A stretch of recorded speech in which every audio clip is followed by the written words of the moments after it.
Hello guys, welcome to our channel. Today I am going to show you how to deactivate a page on Facebook.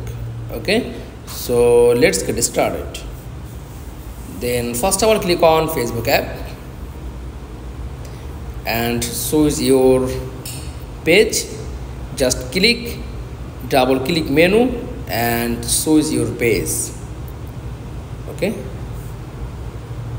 and tap on menu option, scroll down, click on settings and privacy, tap on settings and search on delete.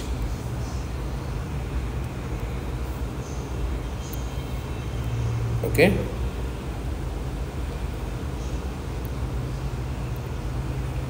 then back, scroll down, try another way. Okay,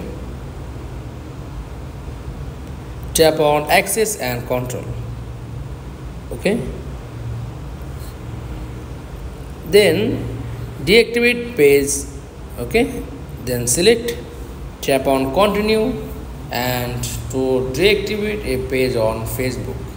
That's all. Thanks for watching. Please like, comments and subscribe. Thank you.